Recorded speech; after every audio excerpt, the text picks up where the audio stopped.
Greetings, friends and supporters and Zoom enthusiasts and wild turkey enthusiasts. This is a project somehow about turkeys. I'm Nick Charov. I'm president of Laud Home Trust, the nonprofit fundraising partner of the Wells Reserve, and you are at the Wells Reserve. For those who have not been in this room before, raise your hand. Anybody? You haven't? Yeah. Just making sure. But for who haven't been here before, who haven't stepped foot here before, this is the Wells Reserve, the Wells National Estuarine Research Reserve. We're on the Laud Home campus, and this Center for Science, Education, and Conservation has been going on since 1984. So we just passed our 40th birthday a couple years ago, and we're here tonight to say, well, in this 42nd year, what's happening here? So I'm going to try and work all this technology at the same time. Here's what we're doing tonight. We're going to give you just an update on this project that so many of you have been asking us about, and I will try and make sure that I can see everybody who's on the screen as well. We'll do Q&A as well, and then also very important this evening is our last bit of business, the introduction of the new executive director here as well. So don't leave before that happens. We've invited you here tonight to share news on a major conservation project, 20 years in the making, 22 years in the making, maybe, one which many of you have been interested in. You've maybe already even donated to. To all who are curious about this last piece project, we offer tonight's semi-public presentation. Until we had a signed purchase and sale agreement, we weren't 100% sure this was going through. So we held off on this meeting and on really a big hoopla kind of thing. It's a mostly sure thing. It was a mostly sure thing, but life can happen. However, as of March 6th, we have a signed purchase and sale agreement with the property owners. So apologies for the delay, but I hope after this evening, you'll see that this was worth it. So let's get to it. First of all, just kind of situating you here and talking a little bit about just ownership and management. Let's get ourselves situated. This is the Wells Reserve. Since 1984, the Center for Science, Education, and Conservation has been here and right here at the end of Laud Home Farm Road. But many folks don't know that we stretch all the way down along the coast of Wells, all the way down to Ogunquit, Kennebunk to Ogunquit, and all of that land behind the beach, that marshland, that green area there, that is protected with the Rachel Carson National Wildlife Refuge, and that is most of the Wells Reserve. But there is more to the Wells Reserve than that. Yes, there's a lot of vital salt marsh. It's undevelopable, it's fragile. But here at the northern end, well, that's where things get maybe a bit more interesting, overlapping here in the higher elevations. But the Wells Reserve is here. There you are, sitting in Mather Auditorium on the Laud Home Farm campus at the northern end. Since 1969, the state of Maine has owned almost 200 or 533 acres of that's what, of land here, including 200 acres of parkland that would have become Laud Home State Beach, but didn't. But that's beach down there at the northern end of Drake's Island. That is Laud Home State Beach, technically. We have the U.S. Fish and Wildlife Services, Rachel Carson National Wildlife Refuge. That's all the marshland. The town of Wells owns these 250 acres up here, including all these buildings. And since 1990, the Wells Reserve Management Authority has been in existence, and that is actually the state agency, the quasi-governmental authority that operates this Wells Reserve. And since that time, that has been the agency, the government unit that has been purchasing and acquiring land through either purchase or easement. That's how it all fits together up here. But here, as I said, in the northern section, again, That's where we are. Those little white parts there are many of you neighbors, adjacent neighbors. Let's zoom in here. There's Route 1. And of course, this little purple piece was recently acquired last year, easement on it by the Reserve Management Authority. That is 18.6 acres of the Goodwin Marsh.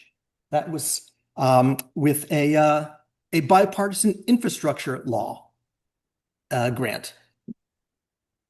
And that grant not only helped us purchase an easement on Susan O'Connell and Charlie Bashaw's protected acres down there, but it is also with, with the town going to rebuild the bridge to Drake's Island, the first bridge there by the Artist's Shack. So that was a $2.8 million project. Might be more, who knows? The price of bridges keeps going up, but that is estimated to be completed by 2028 is the last I heard on that. What was very important about that was that it added to that buffer of conserved lands around this core property of the Wells Reserve where we are today, it's the Laudholm Farm Campus. Going back to that previous map and the map that's on your tables there, you'll see that was one piece. But what we're talking about tonight is that last piece there, that white piece with the dark outline. That is the missing piece. That's the Spiller parcel. You all drive by it. If you come down Laudholm Farm Road, some of you live right adjacent to it. Nancy, right across the street from Fred. And that is the subject of tonight. Zooming in again, down to the friendly neighborhood level, inside the ring of conserved lands between Route 1 and here, lots of homes and families. Again, here we are. There's Route 1. There's the delicious Maine Diner for sale if anybody wants a diner. And Jolene and Fred, Darcy and Sam, and the kids, Casey and Owen, Ariel and Mark, right back there. Nancy, welcome. Thank you for not bringing all of the turkeys. And Amy and Irving. Hi, Irving. At the crossroads of America there, Skinner Mill and Laudholm Farm Road. You are friends, you are neighbors. Many of you are also out there on Zoom tonight. Thank you for coming. And also those of you in person, thank you for signing Darcy and Jamie's clipboard. They're running for the Friends of the Library Board, or the Library Board, and they're looking for Wells residents. And I know you Wells residents because you're here in this room and you're on the map. That's just a sidebar. But you've all been asking about this parcel, the Spiller parcel. And I'm going to have Paul Dest come up here to tell us a little bit about the story, the history of the Spiller farm, the Spiller parcel, the Spiller property, the turkey field, the missing piece, the last piece of the puzzle. I'm going to pass the baton to Paul. He's been the wizard behind so many conservation projects in York County. Mount Agamenticus to Sea, that effort to protect ultimately 18,000 acres in York County. The Wild and Scenic York River designation, a congressional act to keep the York River from being further developed. The protection efforts, the watershed protection efforts from Salmon Falls to the Saco. And most importantly, Paul was the executive director of the Wells Reserve from 2000 until just recently in January. So Paul, if you don't mind, if you could come up and tell us about this project that you've stuck around to complete here. And what forwards this? What button? Clicker button there and watch your. Which one? That right there? Yep. Okay. All right. Great. Well, good to see everyone. And thank you, Nick, for that very nice introduction. You may want to scoot back behind the thing there. So the people can see me. I'm sorry. I don't mean to ignore those you on Zoom land. It's been quite an honor to work on conservation projects here at the Wells Reserve and throughout York County for the 25 years I've been here. And as Nick had mentioned, I just stepped down several weeks ago, actually a couple months ago. And you'll meet Jen Seavey here in just a little bit. She's our incoming executive director, and she's going to conclude this evening, how appropriately for her to do so. So the Spiller property, Nick had mentioned, this was 20 years in the making. It's probably actually a little bit more. It wasn't long after I started here in 2001 that I began discussions with Bill and Anna Spiller about protecting this parcel of land, these 24 acres. At that point in time, the Spiller family, Bill and Anna, are very conservation minded, but they just weren't ready to move forward with this. Actually, Bill's mom, Bea Spiller, was still living at the time. She actually held title to the property. And Bea lived to be 104 years old. And so when Bea passed away, Bill and Anna took title to the property. And so we began discussions, 20 years ago. And then about a year and a half ago, I sat down with Bill and Anna, and it pretty much was, they felt it was time to protect this property. I do want to say about Bill and Anna Spiller, they have conservation to their core. It goes to the heart of who they are. I've dealt with quite a number of people over the years, conserving land, restoring land, and I can say Bill and Anna are right up there with their just love and passion for open spaces. They love soil, they love farming. It grieves them to see beautiful farmland in particular plowed under. But that's who they are. And I would also like to mention, we move forward with this with Bill and Anna. Actually, they have a conservation easement on their farm out on Route 9A. 100 acres of that farm are forever protected from development because they wanted to see it be open forever. So this is just one of the pieces of a property that they are interested in protecting. So as you can see, it's quite a beautiful parcel of land. It's 24 acres. This has been continuously farmed for about 100 years. The Spillers go back to 1898, I believe, is when the family purchased the property, and they've been farming it ever since.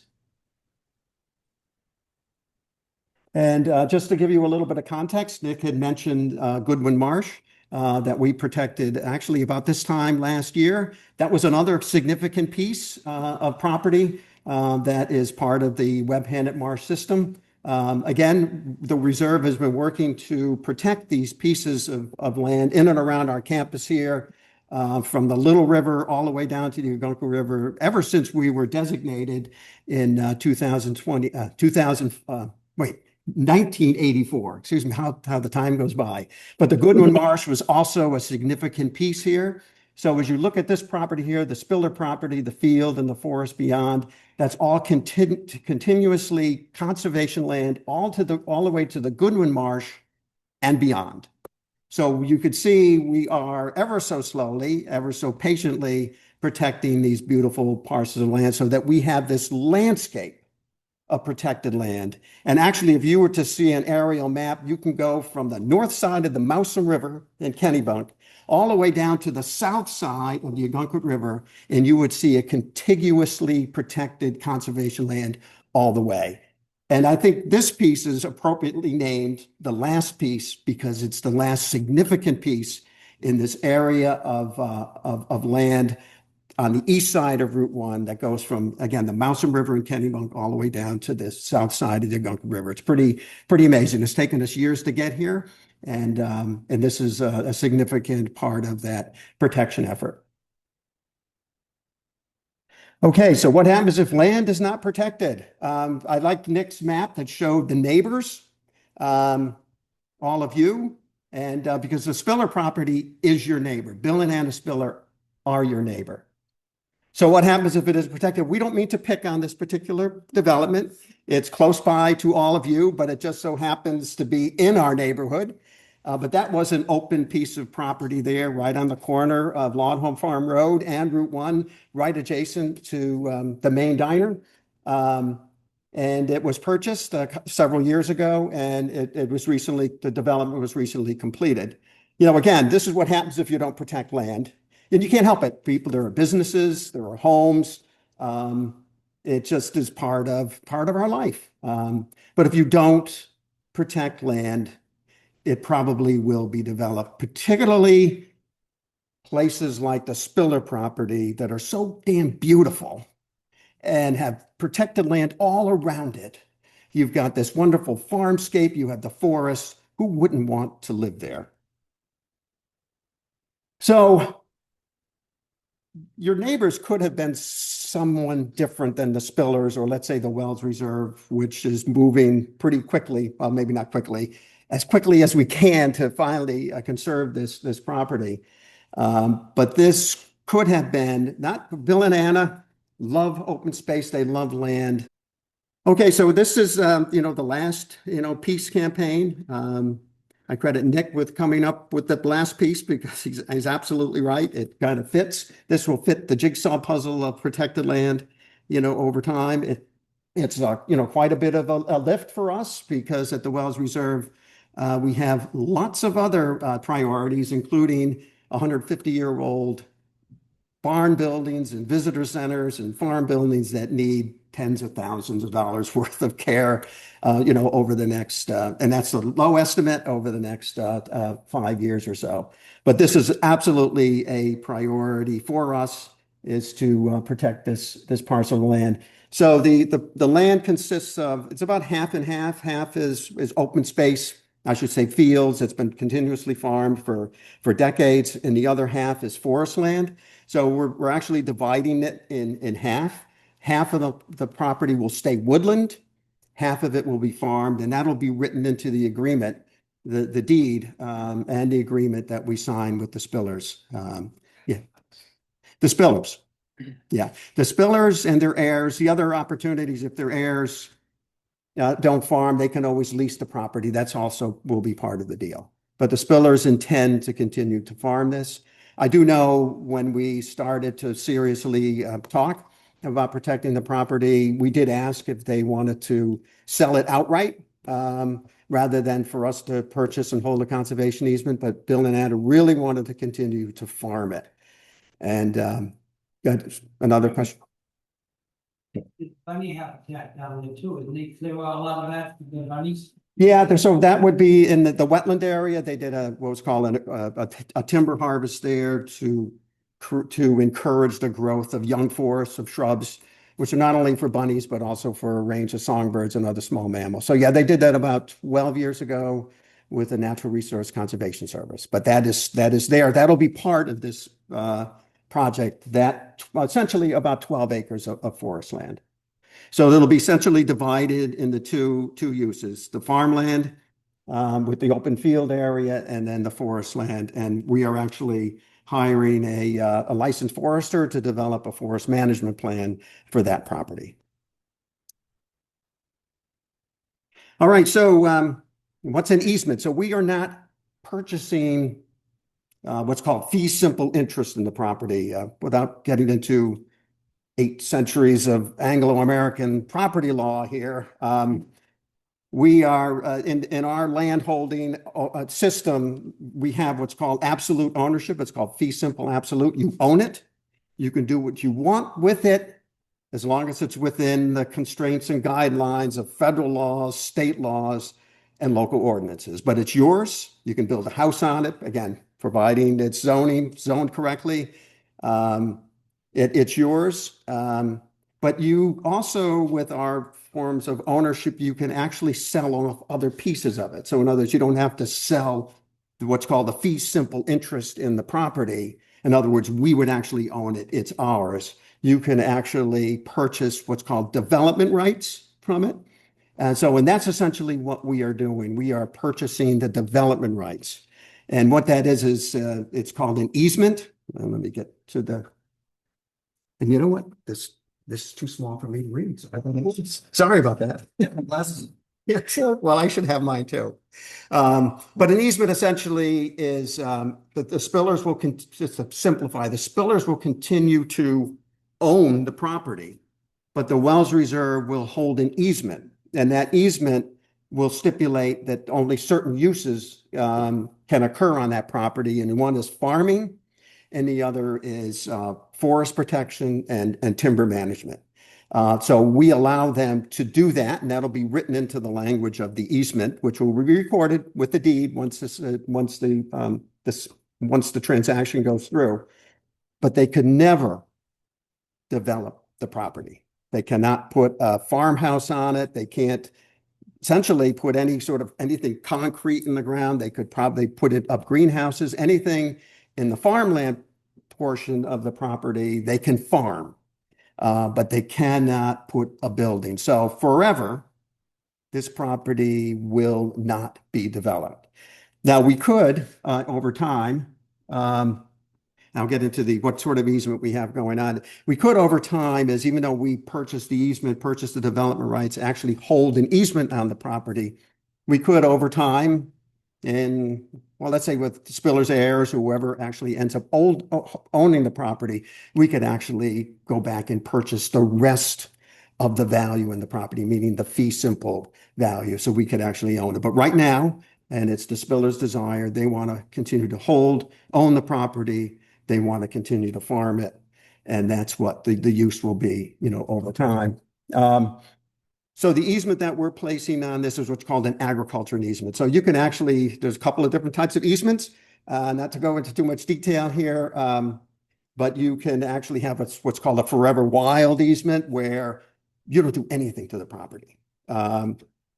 This easement allows for agricultural uses on 50% of the property and sustainable timber management, forest management on the other half of the property.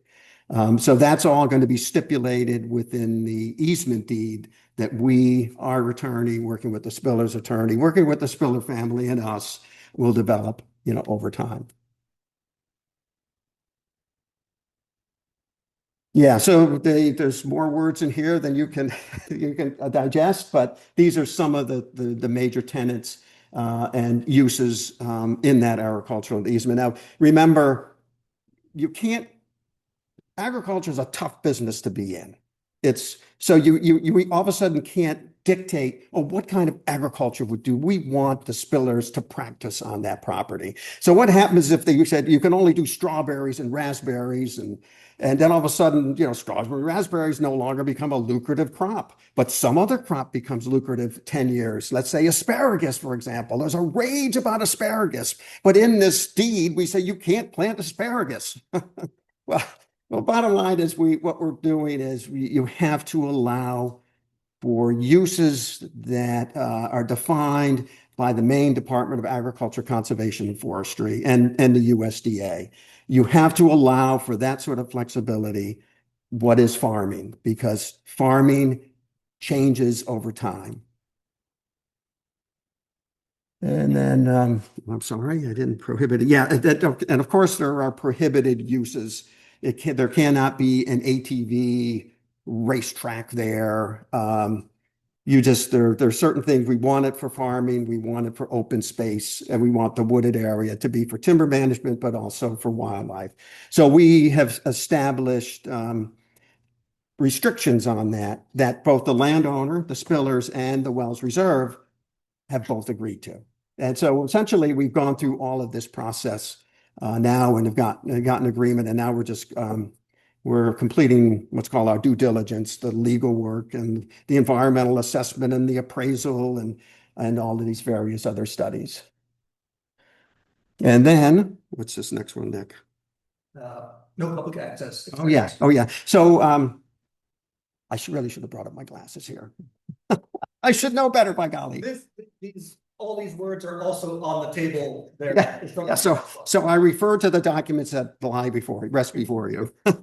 Yeah, so when we were talking with the Spillers, we just felt that, agriculture does not mix with public access. You can't have public access, people walking across a field when you have corn crop, for example. You just can't, or you have, you have your tractors out there. So it doesn't necessarily mean that we won't have some sort of access in the future, maybe to the forested section. But we pretty much agreed that the value of this property is for wildlife, for forests, for farming, for open space. Visually, it's absolutely stunningly beautiful. And it just fits into this landscape scale conservation effort that we began here 42 years ago in conjunction with other organizations to protect land for wildlife, for water quality, for its scenic value. And I have to say the Spiller property too fits in with this sort of agrarian heritage that we have, or at least we don't practice agriculture here, but we value the past of the agrarian period. That's why we lovingly restore these buildings, so that they keep the character, but yet we use them for our 21st century purposes. So this beautiful field that you see here in the forest just kind of fits with this log home landscape, which so many of our supporters and members and visitors so very much cherish. So there is a possibility that, so we have, looked at expanding our trails, and I think with the protection of this property, it does provide us with an opportunity to expand one of our trails off of the Muskie Trail. If we didn't protect this property, we wouldn't do this, because why would you want to have a trail that goes to a property that looks over a subdivision? Now, with the protection of this property, we could put a trail there, and we can come up to this beautiful perennial stream that almost forms the border between our property and the Spiller property. Or maybe, it could be that we'll talk with Anna and Bill about creating a little bit of a trail on the forested section of that property. So those discussions we haven't shut the door to those. But this is sort of an opportunity for us to expand our trail offerings, and it could be a really good interpretive trail for our many visitors. And with that, we're back here then. Yeah, excellent. I'll turn it back to you now. Is it? I believe that's it. So Paul hands it back to me. Thank you, Paul. This is your project. It's the last piece. It's the last Paul project. And we would not have gotten here where? Without Paul. The goal of this project is $625,000. We put that at the very beginning there. To date, $557,000 raised as of just a few days ago. That's what it takes to do this. I'm going to do my best Kai Ryssdal impression. Let's do the numbers. So on the expense side, I work in nonprofit. Everything I think about is revenues and expenses. On the expenses, to purchase this easement, our purchase and sale agreement is $500,000. Along with that comes costs like the appraisal, the survey, the environmental assessment, title search, the forestry management plan, of course, legal and closing fees. And then ultimately, there's a lot of staff time that's been put into this. Paul's time, my time. Going forward, there will be people monitoring the easement as we begin kind of developing that trail, and also just taking care of the land, helping take care of the land, no matter who owns it for hundreds of years to come. We'd like to be able to support it and have the resources to do so. Already, we're at that purchase and sale agreement as of a couple weeks ago, and I think the closing is expected by June 30th if all goes well. So everything has been going well so far, and that's the schedule. On the revenue side, happy to report that the federal government, our parent organization, NOAA, National Oceanic and Atmospheric Administration, did grant us an acquisition grant. Paul applied for this grant a few years ago. 2 years ago now? 2 years ago. And the NOAA grant will fund up to 75% of the appraised value. So that's $300,000. We also got a jumpstart gift from the Sea Rose Trust. That's the estate of Midge Dirtle here in Wells. And her executors have taken a great interest in the Wells Reserve, and they thought Midge Dirtle was, she was a teacher, but she was also a realtor in her second career, and she loved land and conserving land. And they said, well, let us add to this project and help spur donations with this Jumpstart grant. We also want some of this money to go towards the lifetime upkeep and monitoring of it. And then 90 plus people, families have chipped in already. So friends, neighbors, Paul, me, Joe, Sam and Darcy, Mark and Ariel, Denise. There have been people that have been with us from the very beginning or new tonight. Leah Sewell, Kathy Florsheim, Mark Lesgault. Hi, Mark. See you on Zoom. And Betsy Stevens, Andrew Page, and many others. Even the former owners of Irving and Amy's house, David and Joan Morse, saw this was happening and chipped in. So once Laud Home, always Laud Home. So by that point, we were at $67,578 left to raise. And then tonight, I am very excited to announce that George and Diantha Harrington of Arundel, they are lifelong conservationists. They come from Massachusetts, where they worked with a number of land trusts. They said, what's it going to take to get it over the top here? So they are putting in a $30,000 challenge grant tonight to almost have that $67,000 left to get this done.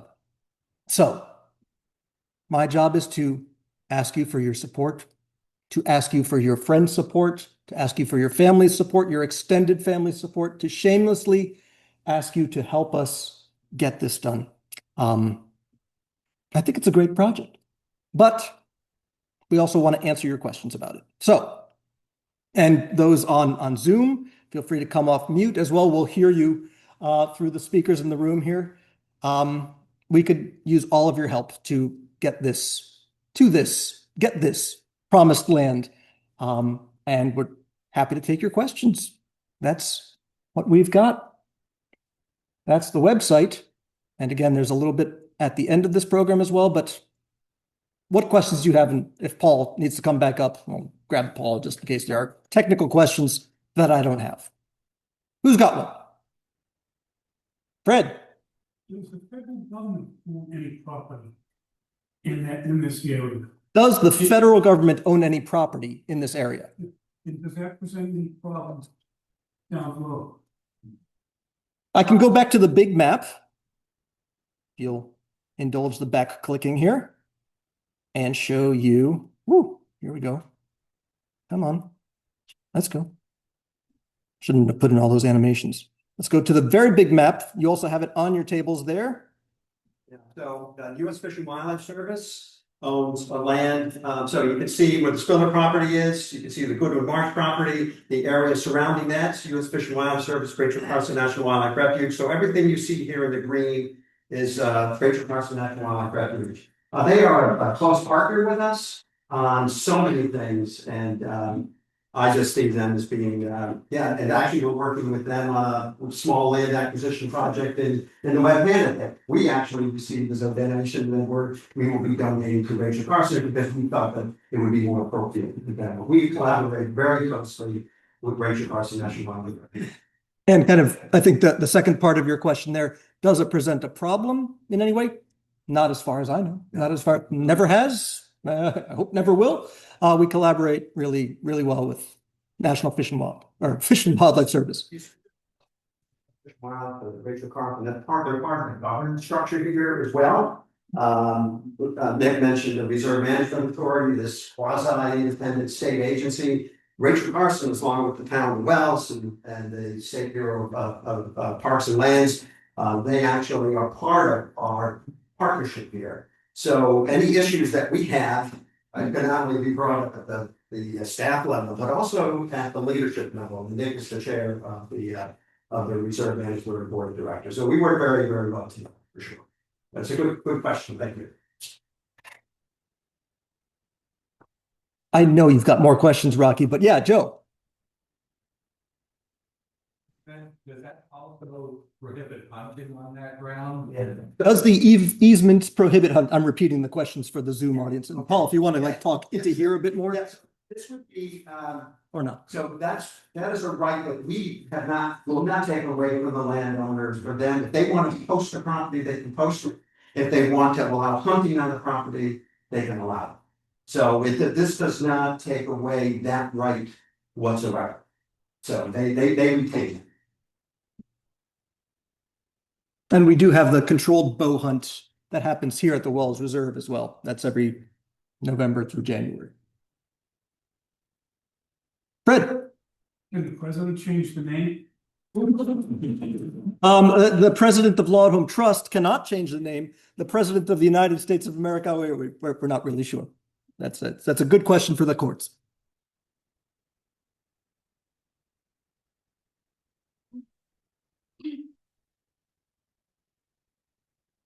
Has everybody signed Darcy and Jamie's clipboard? That's one of my questions. Any questions on Zoom or in the chat coming through as well? Feel free to come off mute if you're on Zoom there. I see some people all the way from Washington State even. Thank you for popping in, Scott Richardson.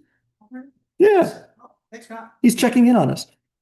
All right, well, with that, then I have to fast forward very far. Very far. There is another question. Yes, Denise. As I fast forward. Easement. Mhm. Per se. Who pays the property taxes? Who pays the property taxes on an easement? So we don't have to. Now, that's the very interesting perspective though, because as part of the negotiation, you can, generally with easements, the owner of the fee pays the property tax.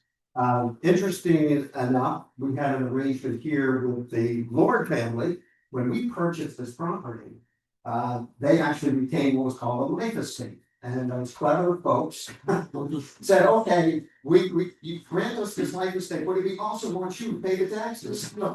So you can have these rather funny arrangements, but I think with an easement, it's the property owner, the owner of the fee pays the taxes. Now, I can't say that will be at a reduced value as well, because through this easement, their taxable value, their assessed value, their appraised value will go down because we're essentially taking the highest and best use option away. So their property taxes should go down. They should.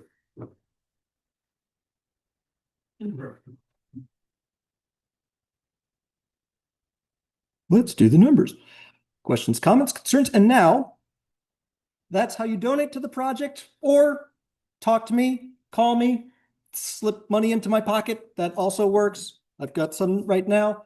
But I promise you it all goes to the cause and to that last $37,000, 528 that we're seeking to raise. We do have some pending proposals out there with Kennebunk Savings Bank as well as a foundation in the area, but those are never a sure thing. What is a sure thing is your commitment, your help with this. And for our evergreen sustaining friends, you can get a tote bag. Now, looking to the future. Yes, We have Jamie. a question in the chat. We have a question in the chat. Thank you, Zoom, for working. Yes. I've seen trailers put outside buildings for years to act as offices or classrooms. Does the term permanent structures include trailers? I believe I'm going to go back to the agricultural easement language that we are putting in here. I think I can answer that. And I've gone through all of this in the talk, but that's a really interesting question, by the way. The buildings there have to, any buildings, first of all, they can't be on any sort of foundation, no concrete or anything like that. It has to be a building, a temporary building, quote unquote, like a greenhouse that supports agricultural uses. So I think that's where the answer to that question is. If you cannot have a dwelling on that property, it has to be a building, again, a temporary one, even though greenhouses can last a long time. But it has to be there to support the agricultural use. Farm. But that no farm. Farm. No, exactly. And they have a farm that needs more help than this one does. So.